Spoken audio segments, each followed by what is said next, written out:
السلام علیکم۔ مجھے اس بات میں دلچسپی ہے کہ آپ کے ذہن میں سوال پیدا کیوں ہوا؟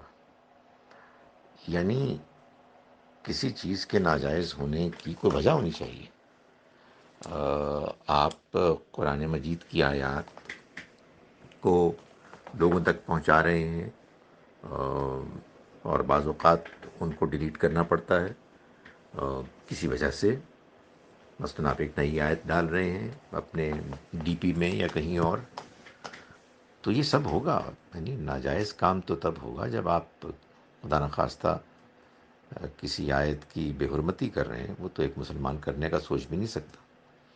یہ سب کام تو ہوتے رہتے ہیں۔ آخر جس قسم کی پریشانی آپ کو لاحق ہے اس طرح کے عمل میں، تو آپ مجھے بتائیے کہ مدرسوں میں، کالجز، یونیورسٹیز، اسکولز میں ہم قرآن کیسے پڑھائیں گے؟ کوئی چیز کیسے سکھائیں گے اگر ہم لکھ کے اس کو مٹا ہی نہیں سکتے؟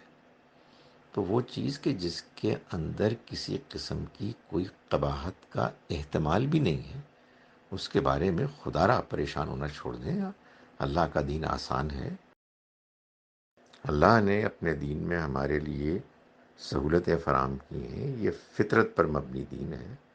اس میں کوئی ایسی چیز بیان ہی نہیں کی کہ جس کے نتیجے میں ہمیں غیر ضروری طور پر کوئی پریشانی لاحق ہو۔ تو ایسی پابندیاں نہ دین میں ہیں، نہ ان کے بارے میں پریشان ہونا چاہیے، اور نہ دوسروں کو اس طرح کی پابندیوں میں جکڑنا چاہیے۔